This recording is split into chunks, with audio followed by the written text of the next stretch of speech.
Travel and Things, in association with Rugged Wear, Real People, Real Clothing, Real Solutions, presents In Conversation With.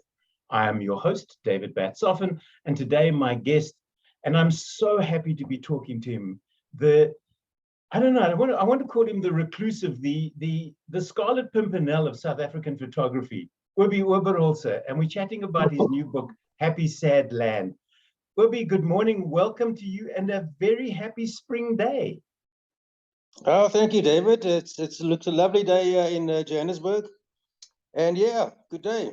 Thank you. I see you brought Mr. Lennon in with you. Imagine that.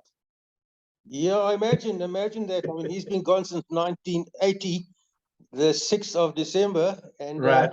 I actually read this because just a while ago I spent a while in Rome and Italy, and I took the T-shirt with. And I showed him the Colosseum and various other things in Rome. So he enjoyed that. Good for you. Why shouldn't he? I have to say, Obie, that I consider you to be one of the iconic South African photographers. I really and truly do. To my mind, you're up there with the likes of Peter Magubane, Kim Oosterbroek, and my old favorite, John Brett Cohen, who survived so many wars and then got hit by a truck.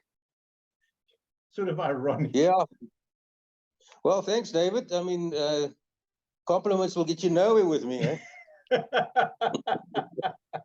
I figured that. I mean, it's a great honor for you to say that, and you know, I've always looked sideways or backwards at compliments like that, because you know I really just do the thing I love for the love of it for all these years. Well, that's fair enough. And what do they say? If you do what you love, you'll never work a day in your life. So when are you going to get a real job? Look, I don't think I'll make that at my age.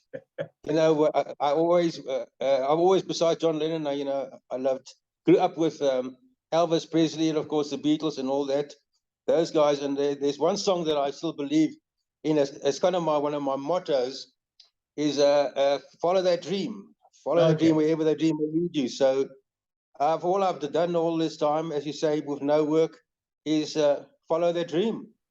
So tell me about Happysadland. The book looks spectacular. It really and truly does. Your publishing, it's been published by HPH Publishing, and Janine Daniel, who's helping you on this particular press junket, has sent me a PDF of the book. And I looked through some of those images. I am stunned and amazed by your work. I always have been. I have in my collection from 1988 that particular book, and I just think it speaks so much to South and Southern Africa and the people who live here that are forgotten by mainstream folk. Yeah, look. As you well known as a South African, this is the most interesting country, you know, with so much variation and so many contrasts. From the rich to the poor, to the far, to the white, to the blue, to all the colors we live in this country. You know, it's not easy. Yeah. To be here, we carry with us many problems, and so that title, I've always spoken about this sort of happy sad land because of the contrasts, and so finally I managed. You know, I think this is my 14th. I always call it wine table book and not coffee table. I think it's the 14th one. So I finally got together. And of late, as you noted, I've been writing a lot more. So this is a real combination between my sort of writing, my thoughts, and my pictures. So this book, it's definitely half pictures, half photographs, which is I've become a bit of a storyteller. Whether it's good or bad, I don't know. So I think this book obviously speaks about problems and the no's and the pessimism of this country. But in the end, when you finished, I speak of hope. So it's a happy sad land with hope. Have you ever arrived in a small town and people have shunned you? They've said, no, we don't want our picture taken, or if they've seen you sort of doing guerrilla type photography, have asked you to delete images? No, you know, David, funny enough with me, I think with the thing called experience, you learn how to read the scene, how to negotiate with people. So I can basically suss out, if there's a word like that, suss out the scene or the people. And I never pounce in or just break in. I always negotiate, I always chat up, talk, get a background, and then almost always saying, well, okay, it was nice speaking to you. And then I would say, oh, do you mind if I take your picture? So I've kind of won that. I've broken through that personal line. Yeah. And I've never really come into really conflict with this kind of thing, because my images are not really photojournalistic in that sense. Yeah. You know, I'm just a call it a travel photographer. I was going to say you're a storyteller, because that's what your pictures do. And I've chosen some. Let's just share these with the viewers. I've chosen some from this morning. Now he says trying to find them, so that we could talk about them, because that one, for instance, spoke to me for the simple reason that I found very similar window dummies in Kaapse-Hoop, and I tried to buy them. I begged the woman. I said, name your price. And she said, there is no price. I said that I'm coming back tonight, I'm going to steal them, which I never did. But I love these women. Well, I really do. Yeah, you know, that picture, it has a background with me, is that I've always said for all these years of travel, that when you travel to Southern Africa, your best companion is a sense of humor. Yes. Without a sense of humor and you're laughing at yourself, you will not get far in Africa. So that is why I included that at the start. I think it's about the third or fourth image in my book, just showing that you know, in Africa, your best companion is a sense of humor. And that was actually taken in a shop in Tet in Mozambique. Oh, okay. So they are around. All I've got to do is find somebody who's willing to part with one. Well, to be quite honest, that's the first time and last time I saw two mannequins like that. All right. Well, as I say, if you go to Kaapse-Hoop, in the shop there are at least 3, or there were. I don't know if they're still there. Yeah. From that to this, and where was this taken? Well, David, I studied photography at the Bayerische Staatliche Anstalt für Fotografie, a Bavarian in Munich, a Bavarian photographic school in Munich, in München, from 1970 to 1973. And when I arrived back, things have changed and so on. And I was far more aware of the political situation then, because living in Germany or studying in Germany as a South African is a very difficult thing in the 1970s. Right. Believe me. So when I came back, I was far more aware of the political situation, the problems involved. So I sort of took this shop to amplify, you know, the contrast between the non-whites and then this laborer with the mask, the white mask looking backwards. So that was just a political pictorial statement, so to speak. Are a lot of your images, and I want to use the word setup in inverted commas, you mentioned you get to chat to people and then you sort of win their trust and then you ask to take their picture? Or are you constantly on the lookout for images that may or may not fit in with a book that you have planned? Well, first of all, I never think of the book planned. I follow my nose, I follow my eyes.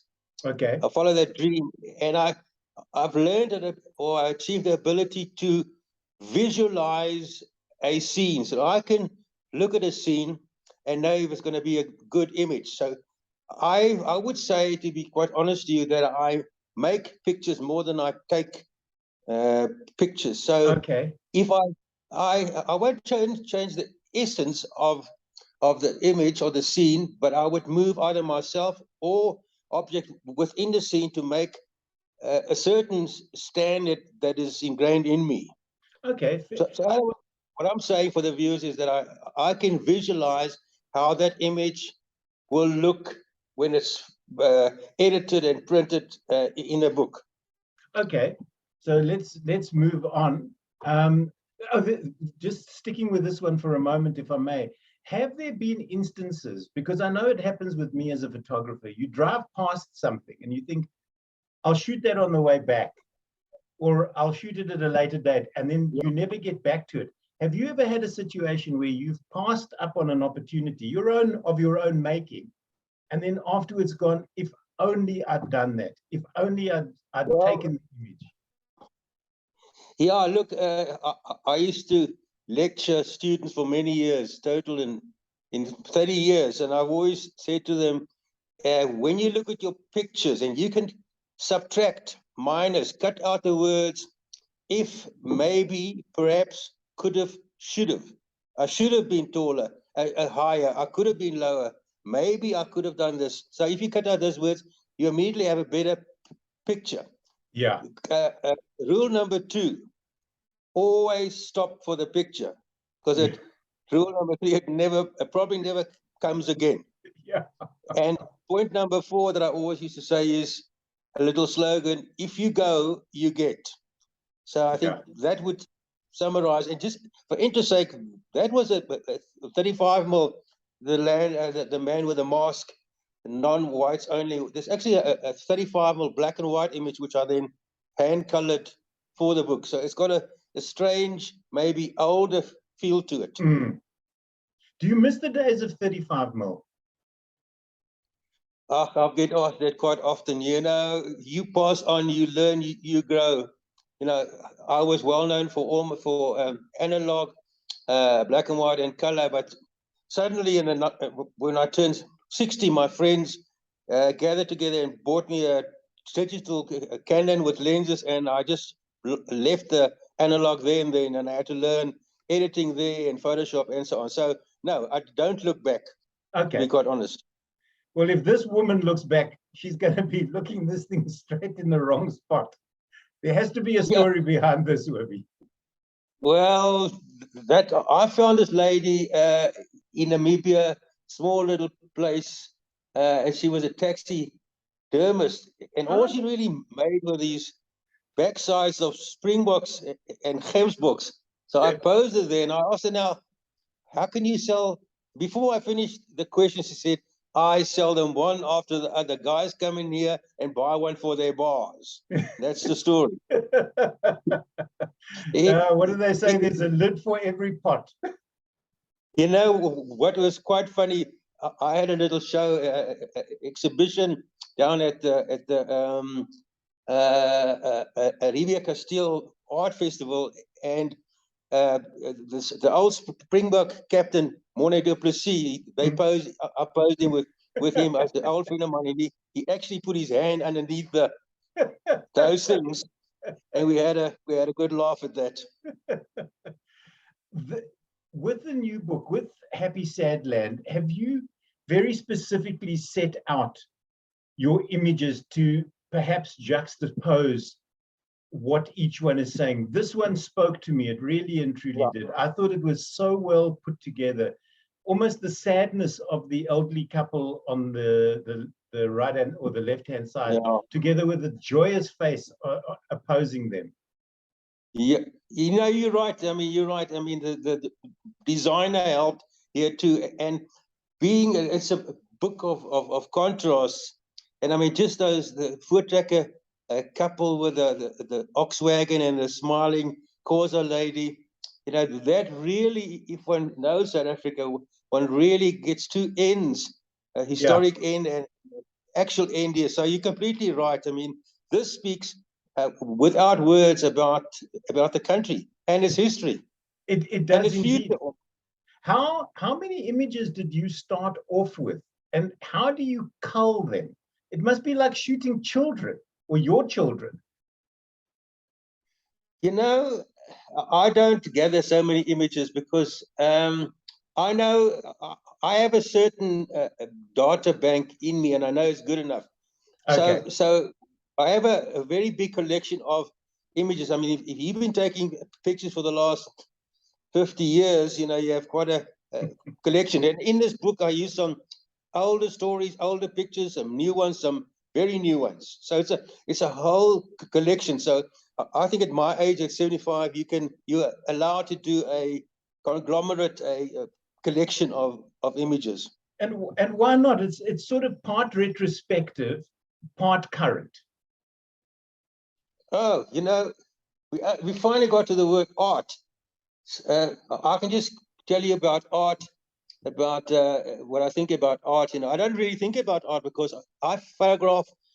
I always said I photograph what I love. Let's not worry about the art. But you also say, or your press release says that you have never won a prize for your imagery, even less for your writing. For you, it just all lies in the pleasure of sharing. And for the love of it. You're 100% right, because I believe that photography, writing as well, is subjective, and what you have seen in an image may not be what somebody else sees. And specifically, the people who submit to photographic competitions, and then they wonder why they don't win, or they wonder why they win for images that are really rubbish at the end of the day. Well, that is not quite a correct statement. I did, however, win a prize one day when I was a lecturer at Rhodes University. Okay. There's a famous Bathurst agricultural show. They got a photographic competition, and I entered under another name, Pete. And I got a third prize. I got a bronze medal at the agricultural show. Put that on your CV, Obie. Yeah. Tell me about this image, because there's so much going on here. And it was only when I showed you the image just before we went to air that I realized there was one of those old-fashioned jukeboxes in the background. Yeah, well, I'm actually sitting in this house of a friend of mine called Dr. Johan van der Walt, who's got this beautiful colonial house in the Valley Road. And he's got a quadriplegic son called Julius, who can only move his head slightly. And the picture of his hand and his beloved dog called Jesse, looking at him. And Johan van der Walt is a collector of everything. He's got a windmill in his, I can look out and see the windmill. I can look across here and there's an ox wagon. So he collected things, everything. So there's a jukebox, there's Julius, which is quite amazing because Julius has got a number of brothers and they've designed like a helmet for him where he can then, with like a beam on it or a plastic pointer, he can use a computer at will. Wow. And he's sitting next door. Okay. The book, as I said earlier, is published by HPH Publishing. Is it available already? I know that you're going to be in Johannesburg for the launch. Today is the 1st of September. I don't normally give out the date, but it's a very important date. And I think you're here in Johannesburg currently to launch the book. Yes, I'm first going on another little journey up north because I'm working on a book with South African Dutch towns. I've just come back from the Netherlands to shoot those 9 Dutch towns. So I'll be back. I think this exhibition opens on the 21st of September. I'm just looking at the publicist and she's giving me a thumbs up, which means it's probably a good exhibition or a bad one. I don't know. And the I'll book be showing about. Is the book available, Obie? Yes. It's on sale. Most bookshops. Okay. All right. So don't delay. This is a great Christmas gift. If you haven't decided what to buy, either yourself or your loved one, I suggest you go out and add an Obie Oberholzer book to your collection, and why not? It's part of the fabric of South Africa. If you've never seen his work, look him up. And if you have seen his work, and you do have, like I have, a copy of previous works, go out and add this one to that. Obie, thank you so very much for chatting to me. It's been an absolute pleasure. I wish you all the very, very best with Happysadland. And I look forward with eager anticipation to your next one and where your next journey will take you and what your next dreams might be. Okay, thank you, David. Nice speaking to you and all the very best. My guest today will be Obie Oberholzer, the book Happysadland. It's published by HPH Publishing. Why don't you pop out and get a copy today?